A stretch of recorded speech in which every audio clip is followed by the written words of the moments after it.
SC/ST BC मुस्लिम front आज सुबह Basheerbagh press club में एक प्रेस कॉन्फ्रेंस रखी गई। इस प्रेस कॉन्फ्रेंस का मकसद आवाम में ये उजागर करना है कि हमको इस बार वोट का क्यों इस्तेमाल करना, कैसा इस्तेमाल करना और किसके हक़ में इस्तेमाल करना। उसी सिलसिले में हम SC/ST BC और मुस्लिम्स के कई ऑर्गेनाइजेशंस के लोग यहाँ पर बुलाए हैं। मेटकिंली साहब हमारे मराठी क्रिश्चियन डेमोक्रेटिक मूवमेंट के सदर है, हमारे अजीज़ पाशा साहब movement for piece and justice के सदर है, जनाब हमारे सलीम साहब उन्हें भी MPJ के जनरल सेक्रेटरी है, शकील साहब और हमारे सलीम साहब और एसर तनवीर। हम तमाम लोग यहाँ पर बैठने की वजह ये है कि ये इलेक्शन नहीं बल्कि एक जंग है। ये जंग मुल्क को बचाने का है और मुल्क को हम उसी सूरत में बचा सकते हैं कि हम जब अपने वोट का सही इस्तेमाल करें, क्योंकि 1947 में जिस वक्त मुल्क के हालात थे, ये पिछले 10 साल में हमारे हिंदुस्तान के सेम उसी तरीके के हालात हैं। अगर इस जंग को हम नहीं समझेंगे तो हमारी आने वाली नस्ल तबाह बर्बाद हो जाएंगी और मुल्क भी शायद हो सकता है टुकड़े हो जाए।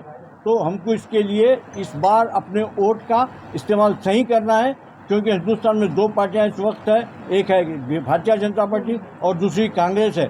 भारतीय जनता पार्टी के 10 साल में हमारा मुल्क कितना तबाह हुआ ये आप लोग अच्छी तरीके से जानते हैं। इसीलिए इस मुल्क को बचाने के लिए हम अपने वोट का इस्तेमाल कांग्रेस के हक़ में करें, एक एक वोट अपना इस्तेमाल करें। अगर हम इस बार एक वोट भी नहीं डालते तो आपके एक वोट से मुल्क की तकदीर बन सकती, आपके एक वोट से मुल्क बर्बाद हो सकता है। इस बर्बादी को मुल्क से बचाने के लिए हम 99% को अपने वोट का इस्तेमाल करें और पूरे के पूरे एक साइड कांग्रेस के हक़ में इस्तेमाल करें, वोट को तकसीम होने से बचाएं और भरपूर वोट करें।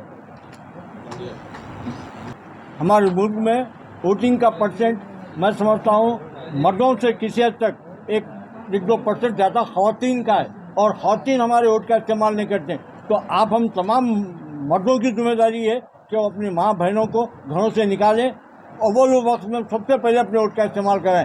ख़वातीन का वोट मुल्क की तकदीर आज ख़वातीन के वोट के हाथ में है, लिहाजा हम ख़वातीन से खासकर दरख्वास्त करें कि वो सुबह से निकल कर पहले अपने वोट का इस्तेमाल करें। ख़वातीन के वोट ही फैसला कुन है। हैदराबाद कॉन्स्टिट्यूंसी में हम हमेशा हमारा ये एम रहा कि जो भारतीय जनता पार्टी को हरा सकता उस उम्मीदवार को अपने वोट का इस्तेमाल करें, क्योंकि पार्लियामेंट हैदराबाद में मजलिस इत्तेहादुल मुस्लिमीन एक वाहिद ताकत है, वो जीत सकती। इसीलिए आप अपने पूरे के पूरे वोट का इस्तेमाल मजलिस के हक़ में करें और आपकी वोट की तकसीम से हो सकता है वहाँ पर BJP को फायदा हो। कांग्रेस के अपने में पूरा का पूरा इस्तेमाल करो वोट का, वोट तकसीम होने मत दो। जहाँ जहाँ वोट तकसीम होंगे वहाँ पर क्या कि भारतीय जनता पार्टी का फायदा होगा, उसको रोकना हमारा मकसद है। वाले कांग्रेस वाले पूरे वोट पूरा MIM को डालो। कहाँ पे ओल्ड सिटी में हम हमारी बात बोलते हैं, वो लोग क्या करते हैं हमको उसको वास्ता नहीं। सर ये ओल्ड सिटी में कांग्रेस है, तो अब यहाँ किसको सपोर्ट करना चाहिए? वन साइड मजलिस इत्तेहादुल मुस्लिमीन को हमारा मकसद देखिए, भारतीय जनता पार्टी के उम्मीदवार को जो उम्मीदवार हरा सकता उसके हक़ में आप अपना वोट का इस्तेमाल करना। जो पार्टी या जो शख्स